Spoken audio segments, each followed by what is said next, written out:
Bismillahirrahmanirrahim. Assalamualaikum warahmatullahi wabarakatuh. Alhamdulillahi rabbil alamin wa bihi nasta'in wa ala umurid dunya waddin. Allahumma salli ala sayyidina Muhammadin al-Fatihi lima ughliq wal khatimi lima sabaq nasirul haqqi bil haqqi wal hadi ila siratikal mustaqim wa ala alihi haqqa qadarihi wa miqdarihi azim. Allahumma inna nas'aluka al-futuh wal munuh wal rusukh wa salahal jasadi wal ruh wa taubatan nasuh. Subhanaka la ilma lana illa ma 'allamtana innaka antal alimul hakim. La haula wa la quwwata illa billahil aliyyil azim. Rabbi shrah li sadri wa yassir li amri wa hlul 'uqdatam min lisani yafqahu qawli.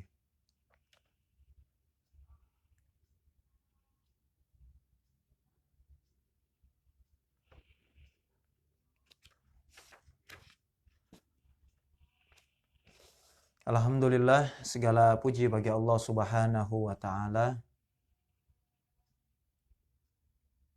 yang telah memberikan kita banyak sekali nikmat sehingga kita bisa bertemu lagi pada malam hari ini di program yang sama, yaitu program Ngeteh, ngebahas tentang hidayah. Dan seperti biasa Bang J menukil dari kitab yang sama juga. Oleh karena itu dengan pertemuan kita di malam hari ini, maka banyak-banyaklah kita selalu bersyukur kepada Allah Subhanahu wa taala. La in syakartum la azidannakum wa la in kafartum inna adzabi lasyadid. Maka kunci jikalau kita ingin ditambah nikmatnya, baik berupa nikmat hissi maupun nikmat maknawi, adalah dengan memperbanyak rasa syukur kita kepada Allah Subhanahu wa taala dengan apa yang kita miliki saat ini. Tugas kita hanya merawat apa yang kita miliki, kita jaga apa yang telah diamanahkan oleh Allah Subhanahu wa taala kepada kita. Kita memiliki motor, ya kita rawat. Kita diamanai seorang anak, kita rawat, kita didik. Semuanya adalah titipan dari Allah Subhanahu wa taala. Maka jikalau kelak pemilik meminta apa yang dimilikinya, maka kita harus ikhlaskan. Karena apa, sekali lagi segala sesuatunya adalah titipan dari Allah Subhanahu wa taala. Jadi kadang manusia ini lucu gitu. Barang titipan kadang mau diaku juga kan. Iya. Jadi kita harus menyadari gitu bahwa segala sesuatunya ini adalah titipan.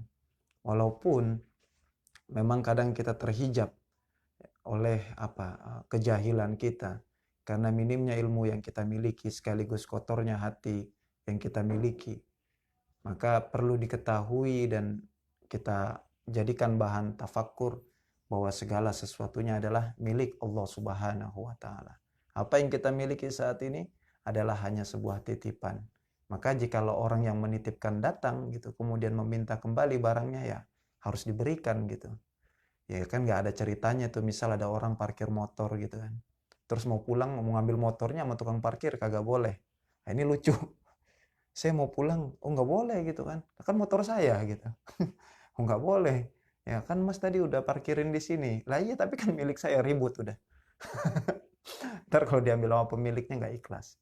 Oleh karena itu ya sekali lagi kita harus banyak bersyukur kepada Allah atas apa yang kita miliki saat ini dan tanamkan bahwa segala sesuatunya adalah titipan. Dan kemudian selanjutnya salawat serta salam mari kita selalu panjatkan kepada junjungan Nabi besar kita, yaitu Nabi Muhammad sallallahu alaihi wasallam, bahwa sayyidul anbiya wa huwa sayyidur rusul. Maka kita beruntung sekali lagi karena dipilih oleh Allah Subhanahu wa taala menjadi umat yang mulia, yaitu umat Muhammad sallallahu alaihi wasallam. Jadi bagaimana rasa bersyukur kita karena Allah telah memilih kita menjadi umat Nabi Muhammad, yaitu dengan memperbanyak sholawat kita kepada Nabi Muhammad SAW. Sebanyak-banyaknya kita harus bersolawat. Karena banyak beberapa pendapat gitu yang mengatakan bahwasanya amalan sholawat ini adalah amalan yang paling aman gitu. Tidak memberikan dampak gitu. Sholawat ini ibarat vitamin. Jadi orang yang mendawamkan bersolawat kepada Nabi, maka insya Allah tubuhnya pun akan segar gitu. Ibarat orang yang rajin mengkonsumsi vitamin untuk kebaikan bagi tubuhnya. Begitu juga sholawat adalah vitamin untuk hati kita. Jadi jikalau orang rajin membaca sholawat, maka insya Allah banyak sekali perubahan yang akan ia alami dan bahkan ia rasakan. Maka bagaimana cara kita agar merasakan manfaat tersebut adalah dengan kita bermuhasabah, bertafakkur. Sudah seberapa banyak perubahan kita sampai detik ini setelah kita mengamalkan sholawat kepada Nabi Muhammad SAW. Bahkan banyak sekali ulama-ulama besar yang menganjurkan untuk membaca sholawat. Maka Bang Jai pribadi tidak akan pernah bosan mengingatkan mitra JC dimanapun berada untuk memperbanyak membaca sholawat kepada Nabi kita, Nabi Muhammad SAW. Dan mitra JC, pada malam hari ini kita masuk ke pembahasan baru. Jikalau sebelumnya kita telah membahas tentang bagaimana dampak jikalau kita memilih teman atau bergaul dengan orang-orang yang fasik, orang-orang yang memiliki kelakuan buruk, maka ada kemungkinan besar ini perilaku dan tingkah lakunya akan menular kepada diri kita. Oleh karena itu, pandai-pandailah kita dalam memilih atau dalam dunia pergaulan. Maka di malam hari ini mengutip dari sebuah tulisan yang ditulis oleh imam besar, yaitu Al-Imam Asy-Syafi'i radhiyallahu anhu, yaitu beliau adalah salah satu imam mazhab yang 4 dan beliau adalah salah seorang murid Imam Malik yang berdomisili di Madinah, karena Imam Asy-Syafi'i dia tinggal di Mekah ketika itu, kemudian berangkat ke Madinah untuk menuntut ilmu kepada Imam Malik. Banyak sekali kutipan-kutipan, kalimat-kalimat yang menggugah hati dari tulisan-tulisan Al-Imam Asy-Syafi'i.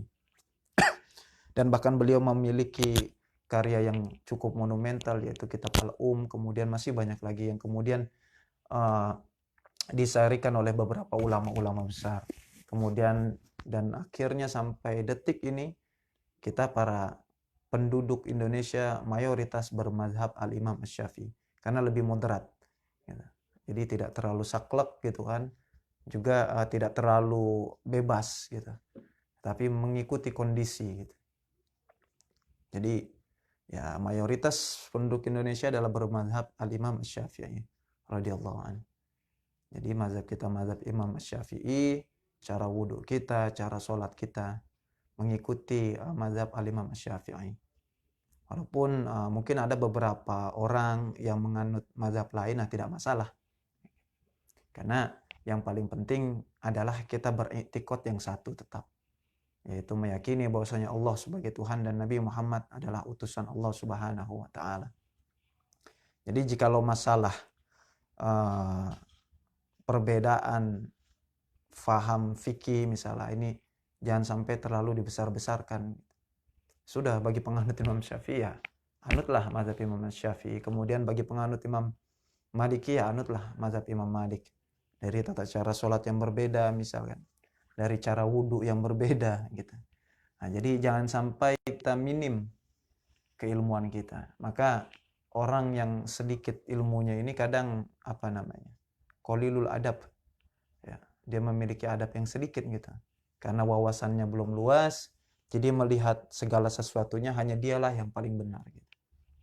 Jadi jangan pernah bosan untuk terus menuntut ilmu, duduk di majelis-majelis ilmu. Nah, maka di malam hari ini pun Imam Syafi'i menuliskan bait yang berkenaan tentang masalah ilmu yang nanti bisa kita kiaskan ke berbagai macam permasalahan maupun keadaan. Bismillahirrahmanirrahim. Qala al-Imam Syafi'i radhiyallahu anhu. Qala al-Imam Syafi'i radhiyallahu anhu. Maka berkata al-Imam Asy-Syafi'i radhiyallahu anhu, semoga Allah meridhoinya. Apa yang dikatakan? Al-ilmu saydun. Dibuka dengan al-ilmu saydun. Ilmu itu adalah buruan, sayd. Ya.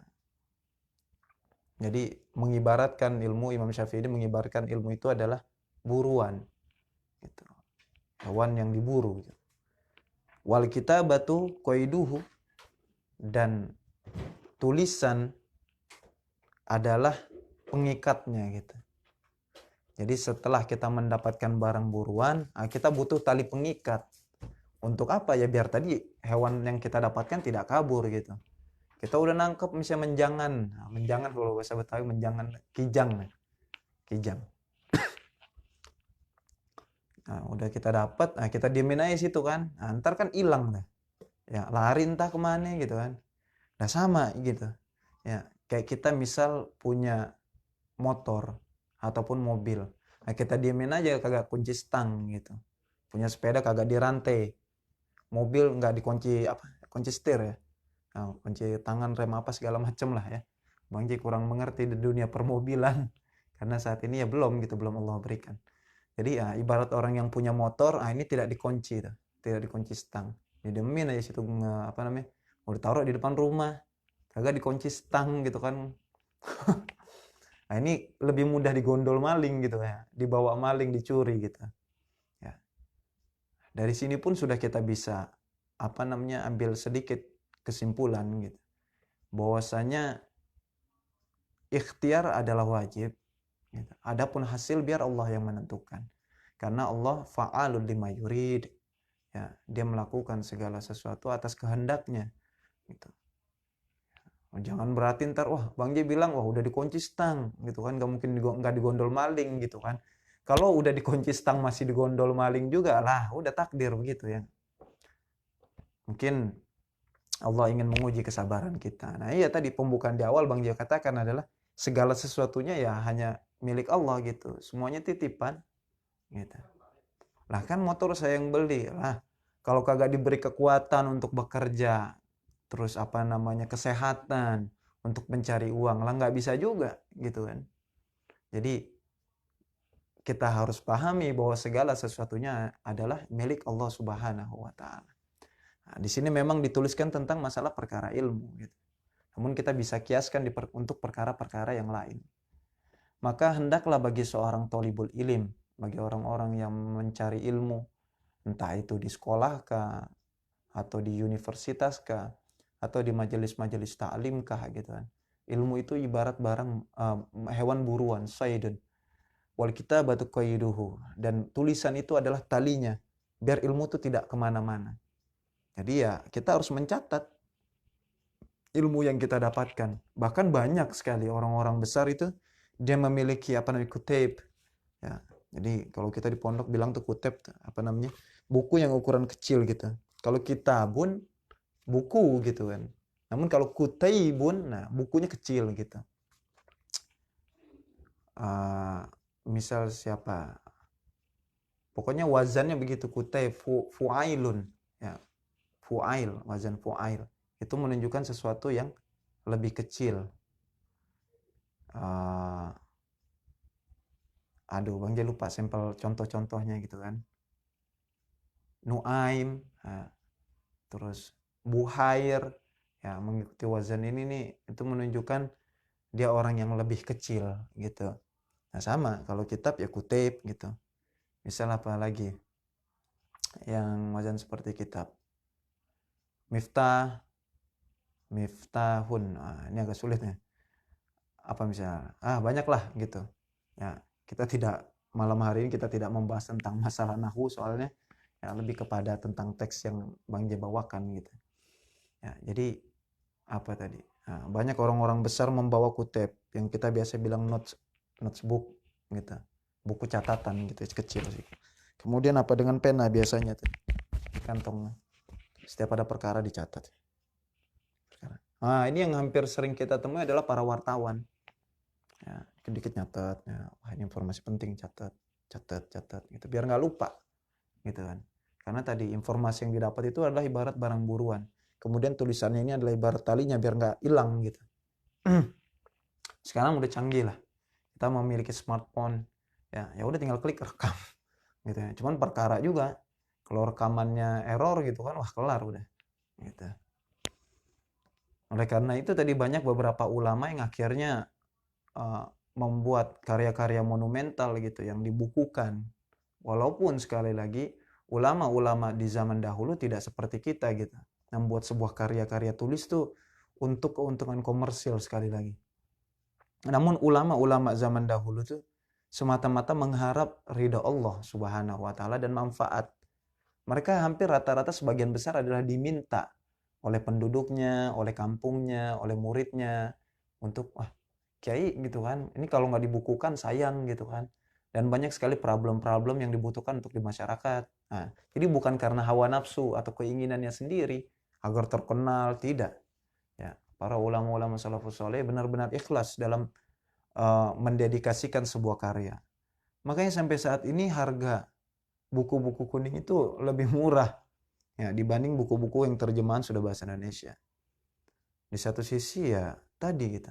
Bahkan fontnya itu kadang dalam satu kertas ini bentuknya tidak seperti saat ini gitu daftar misal. Tapi kadang ada di sini pojokan gitu. Ini penuh kadang full gitu satu kertas. Gimana pokoknya caranya biar full dah. Gitu. Karena apa tadi? Tidak pengen tabzir gitu. Mubazir. Banyak celah-celah kosong yang tidak diisi dengan tulisan. Kemudian banyak sekali kayak seperti Al-Imam As-Sanhaji, pengarang Al-Jurumiyah. Ya, jikalau memang ini bermanfaat, karyanya dibuang ke laut, diikat apa namanya,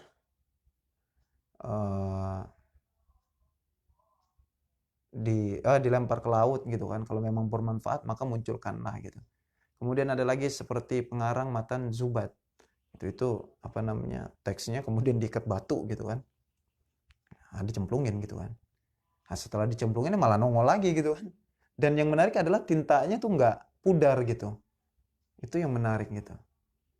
Dan lucu gitu. Ini tidak masuk akal kalau kita berpikir dengan logika gitu. Kertas yang misalnya diikat dengan batu gitu harusnya tenggelam gitu. Dan sesuai dengan ilmu gravitasi bumi pasti ke bawah gitu. Namun ini enggak, apa namanya, malah muncul ke permukaan gitu. Nah, ini menunjukkan gitu bahwasanya tadi ulama-ulama tersebut tidak membutuhkan kemasyhuran. Ulama-ulama tersebut tidak membutuhkan ketenaran dalam setiap karya-karya yang ditulis gitu.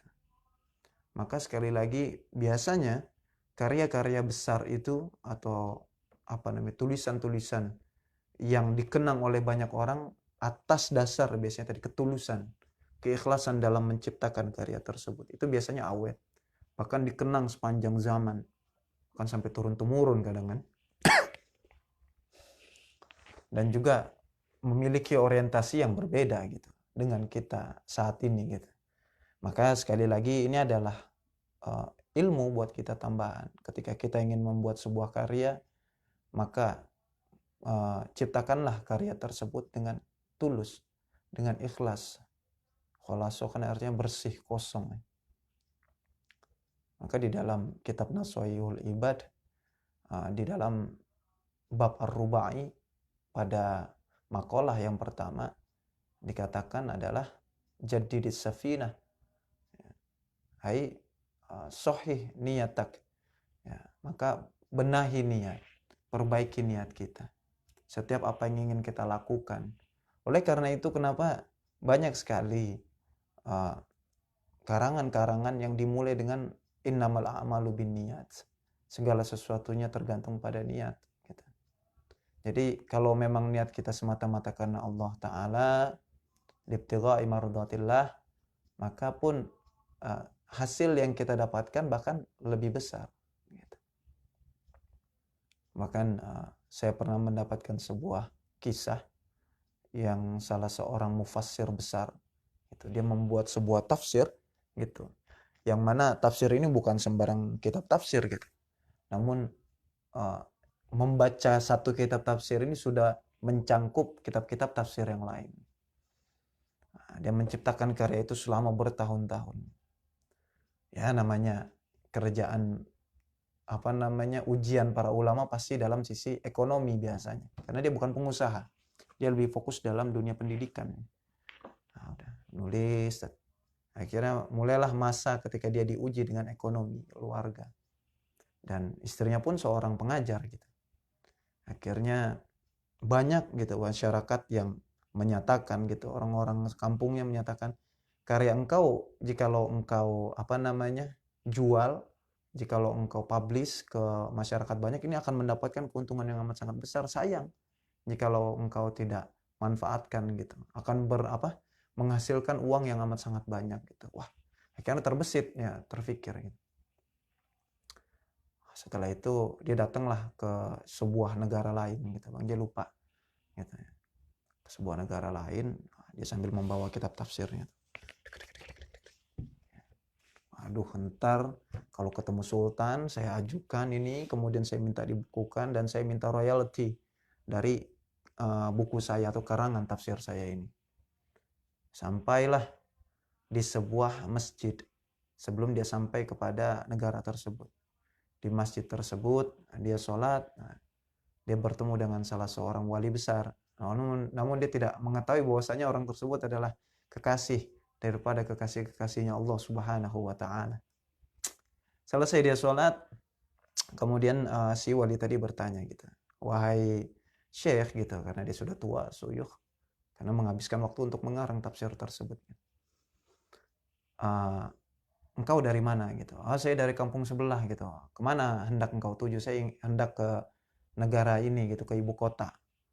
"Apa yang ingin kau lakukan?" "Saya ingin menjual karya saya." Wah, karya apa yang kau ciptakan gitu? "Saya membuat karya tafsir di sini." Membuat karya tafsir. "Oh, ya. Boleh saya mengetahui isinya?" Ini kalau wali gitu. "Ya, boleh saya mengetahui isi dari tafsiran kamu?" Boleh. Saya ingin menanyakan tafsir dari ayat surah Al-Fatihah, ayat yang menjelaskan tentang iyyaka na'budu wa iyyaka nasta'in. Jangan lupa tulisan Arabnya yang dijelaskan dari kisah tersebut. Pada intinya iyyaka na'budu wa iyyaka nasta'in. Nah, ini kan pengkhususan ketika iyyakanya di depan baru kemudian na'budu. Harusnya na'budu iyyaka gitu kan. Jadi kalau iyyaka, sungguh hanya kepada engkaulah kami menyembah. Wa iyyaka nasta'in. Dan hanya kepada engkau ya Allah. Dan bukan pada yang lain gitu. Kami memohon pertolongan. Bukan kepada manusia bahkan sekalipun. Dia menjelaskan dengan detail gitu kan. Iya. Tafsir ini adalah tafsir yang buruk gitu. Tafsir yang jelek. Marah dia kan. Kok bisa tafsir yang jelek? Iya. Bagaimana bisa dikatakan kitab tafsir yang bagus gitu kan, sedangkan pengarangnya saya tidak mengerti apa yang ditulis gitu. Maksudnya gimana gitu. Engkau berangkat dari kampungmu untuk menuju ke ibu kota menjual karangan atau karyamu kepada seorang sultan. Nah, sultan ini adalah seorang manusia gitu. Sedangkan tadi engkau menjelaskan iyyaka nasta'in, hanya kepadamu lah Allah kami meminta pertolongan, bukan kepada yang lain. Apakah engkau ragu, engkau takut bahwasanya Allah tidak memberikan engkau rizki gitu. Sedangkan Allah dia mempunyai sifat Ar-Razzaq. Dia pasti menjamin segala rizki hamba-hambanya. Allah yang menciptakan dan Allah juga yang akan menjamin setiap kehidupan seorang hamba. Wah, malu geleng-geleng. Wah, ini orang bukan sembarangan kayaknya ya. Langsung dia sedih gitu, dia nangis gitu. Ya Allah, benar juga gitu kan. Bagaimana mau dikatakan karya besar gitu kan. Sedangkan si penulis ini tidak memahami dengan betul gitu. Bahkan belum bisa mengamalkan, kemudian dia lari ya, menuju kampungnya gitu dalam keadaan malu, terisak tangis gitu kan. Nyampe rumah gitu kan, bininya nanya gitu kan, gimana gitu, udah laku? Kagak, udah nih karya nggak usah kagak usah dijual-jualan dah, nggak usah pakai royaltyan gitu kan. Kalau memang karya ini adalah karya besar, biar Allah nanti yang akan menunjukkan bahwa saya ini adalah karya tafsir yang besar gitu. Nah, ini jadi jiwa keikhlasan tadi, si wali tadi mendidik jiwa keikhlasan kosong semata-mata karena mengharap ridha Allah Subhanahu wa taala dalam membuat sebuah karya. Mendidik dia agar menjadi pribadi yang ikhlas. Fasahhihin niyah. Di Matan Zubat dikatakan untuk memperbaiki niat. Ya, di Nasoil Ibad juga dikatakan untuk terus memperbaiki niat gitu.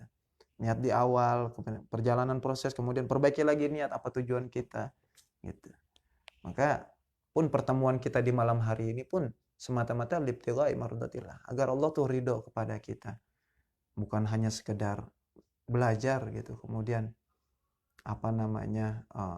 mendapatkan ilmu yang banyak, tidak hanya sekedar itu, tetapi biar Allah ridho dengan pertemuan kita di malam hari ini. Duduk mengkaji ilmu yang ditulis oleh para ulama-ulama. Mereka adalah orang-orang yang dekat kepada Allah Subhanahu wa taala. Dengan tinta goresan pena ulama tersebut, kita memahami arti hidup, kita memahami tujuan hidup kita yang sesungguhnya. Allah dengan begitu Allah akan ridho gitu kan. Bahkan orang-orang yang duduk di majelis ta'lim ini adalah tamu dari di antara tamu-tamunya Rasulullah Sallallahu Alaihi Wasallam. Oleh karena itu Rasulullah untuk menganjurkan memuliakan orang-orang yang duduk di majelis ilmu. Walaupun kita hanya bertemu melalui via Facebook gitu online. Saya berharap dengan pertemuan kita ini Allah menurunkan rahmatnya dan Allah ridho dengan pertemuan kita di malam hari ini. Nah kemudian kembali lagi ke kisah tadi, ya kemudian akhirnya dia urungkan niat, jadi tidak jadi menjual karyanya tersebut. Ya sudah akhirnya dia dagang gitu dari kecil. Ya. Itu nggak berlangsung lama, kisaran 6 bulan. 6 bulan tahu-tahu usahanya langsung jadi usaha besar gitu kan. Banyak pelanggan sekaligus ketika pelanggan datang kadang diajak ngobrol, dakwah dia sambil berdagang dia berdakwah. Ya enggak, dari kitab yang dikarangnya gitu. Setelah akhirnya itu akhirnya malah kebalikannya.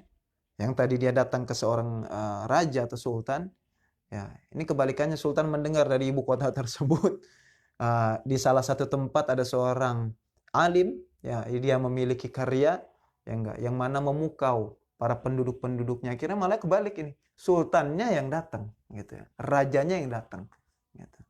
Nah inilah bagaimana Allah memuliakan seorang yang memiliki hati yang ikhlas, murni semata-mata karena Allah. Nanti Allah akan gerakan seluruh makhluk-makhluk dan ciptaan-ciptaannya untuk memuliakannya gitu. Jadi sudah tidak menjadi orang yang hina lagi gitu. Ini sultannya yang datang ke rumahnya gitu. Sultan datang ke rumahnya langsung saya dengar kabar gitu dari para masyarakat dan juga pengawal saya gitu. Bahwasanya engkau adalah seorang ulama alim yang memiliki karya besar, karya tafsir yang mana tafsir tersebut belum diciptakan oleh para mufassir-mufassir sebelumnya. Dan tafsir ini dikatakan bahwasanya mencangkup kitab-kitab tafsir yang lain. Oh, ya benar gitu. Boleh saya lihat? Silahkan. Dibaca. Langsung kita cetak semua kitab tafsir ini. Kita cetak semua kitab tafsir ini dalam jumlah yang besar gitu. Wah, Masya Allah. Langsung dia bersyukur, bersujud kepada Allah. Ya Allah. Ya, alhamdulillah berkat pesan dari salah seorang syekh tadi yang sebenarnya adalah seorang wali gitu. Kasih Allah. Akhirnya nama ulama tersebut dikenang sampai sekarang. Dan dijelaskan dalam kisah tersebut bahwasanya karangannya itu memiliki berapa jilid, kalau tidak salah 20 jilid, Bang lupa gitu. Berapa meter kan kalau 20 jilid gitu. Nah, inilah bagaimana kita dilatih untuk ikhlas dalam mengamalkan segala sesuatu, khususnya ibadah-ibadah, pekerjaan-pekerjaan. Kalau kita ikhlas semata-mata mengharap pada Allah, nanti Allah akan bantu kita, akan tolong kita. Gitu. Maka di Nasuhil Ibad dikatakan, faman kholasot niyatuhu tamma aunullahi anhu. Gitu. Jadi barang siapa yang dia bersih hatinya atau melakukan sesuatu karena semata-mata karena Allah, bukan karena yang lain, bukan karena ingin dilihat orang, bukan karena ingin disanjung orang, bukan karena ada bayaran yang tinggi gitu kan. Tamma aunullahi anhu alaihi, maka akan sempurna pertolongan Allah baginya. Jadi kalau kita tulus, ntar pertolongan Allah akan datang. Tapi faman nakosotsnya nakosots aunullahi alaihi, maka barang siapa yang kurang keikhlasan yang gitu, tidak total semata-mata karena mengharapkan sesuatu gitu, maka pun pertolongan Allah pun akan berkurang. Maka selalu di dalam melakukan aktivitas kita perbaiki, kita selalu memperbaharui niat kita. Oh, bekerja buat apa gitu. Ya semata-mata buat beribadah gitu. Apalagi dagang semata-mata biar tidak hina di mata orang lain, biar bisa beribadah maksimal kepada Allah. Jadi kan kalau orang pedagang tuh sebenarnya harusnya ibadahnya lebih maksimal gitu, para pengusaha. Karena apa tadi? Waktu mereka kan tidak terikat aturan. Berbeda orang-orang yang bekerja di sebuah perusahaan, nah ini terikat aturan, harus masuk jam sekian, pulang jam sekian gitu. Maka beruntung gitu. Nah, namun kadang di pertengahan jalan ini, wah melihat hasil yang wah gede gitu kan, wah buka cabang lagi nih, buka cabang lagi bukanya. Jadi orientasinya yang memperkaya diri nanti, nauzubillah min dzalik. Usikum wa nafsi bitaqwallah. Jadi jangan sampai nanti ada niat-niat yang salah yang timbul gitu. Tidak hanya memperkaya diri, tapi juga memperkaya umat muslim yang lain gitu. Kita berbagi gitu. Sodakonya harusnya semakin banyak, ini enggak semakin tinggi, semakin banyak, malah sedekahnya semakin sedikit gitu. Ya jika lo omset dalam sebulan itu 5 juta, ya sedekah misal 500.000 lah. Nah, ntar bulan berikutnya 10 juta. Nah, berarti 1 juta harus begitu tuh. Sering kenaikan nikmat yang Allah berikan pun harus kita tambah juga ibadah kita gitu. Yang tadinya duhanya cuma 2 rakaat, nambah misal jadi 4 gitu. Jadi harus terus selalu bersyukur kepada Allah Subhanahu wa taala. Nah, tadi kembali lagi bahwasanya al ilmu saydun wal kitabatu qaiduhu. Ilmu itu adalah buruan atau hewan buruan, kemudian apa? Wal kitabatu qaiduhu, dan tulisan itu adalah pengikatnya biar ilmu kita tuh tidak pergi kemana-mana. Apa yang kita dapat, informasi-informasi yang bermanfaat, maka kita tulis di dalam sebuah catatan atau notebook, atau kita rekam mungkin saat ini di smartphone. Kemudian tidak hanya sekedar itu, tapi kita ingat, kita ulang gitu. Apalagi saat kita sedang dalam belajar gitu. Belajar apapun itu, belajar bisnis ya kita catat yang penting-penting, belajar motivasi ya kita catat ya poin-poinnya apa, pelajaran apapun itu ya, karena menuntut ilmu itu tidak terbatas kan. Utlubul ilma minal mahdi ilal lahdi. Tuntutlah ilmu dari buayan sampai liang lahat. Sampai mati terus kita harus menuntut ilmu gitu. Jadi jangan pernah merasa cukup dengan ilmu yang kita miliki. Usikum wa nafsi bitaqwallah. Allahu a'lam bishawab. Rabbi zidni ilman warzuqni fahman. Semoga yang sedikit ini bisa bermanfaat, Mitra JC. Insya Allah kita akan lanjutkan pembahasan kita di pertemuan selanjutnya. Dan semoga juga yang sedikit ini bermanfaat khususnya bagi diri saya pribadi dan bisa menggugah hati kita, wawasan kita bertambah. Kemudian semoga Allah berikan kita taufik untuk bisa mengamalkannya. Kemudian Allah selalu bersihkan hati kita. Dan juga Allah semoga selalu mengingatkan diri kita untuk terus memperbaiki niat kita. Semata-mata apa yang kita lakukan adalah untuk Allah Subhanahu wa taala. Maka di takbir kan doa iftitah seperti itu. Ya, kita wa nusuki wa mahyaya wa mamati lillahi rabbil alamin. Ya, itu pengingat gitu. Biar kita selalu ingat bahwasanya apa yang kita lakukan, ibadah kita, ya, hidup kita, mati kita hanya untuk Allah Subhanahu wa taala. Terus jangan pernah bosan gitu, untuk terus mengkaji ilmu dan menuntut ilmu kemudian mengamalkan. Terima kasih Mitra JC atas segala perhatiannya. Syukran katsiran ala ihtimamikum. Wassalamualaikum warahmatullahi wabarakatuh.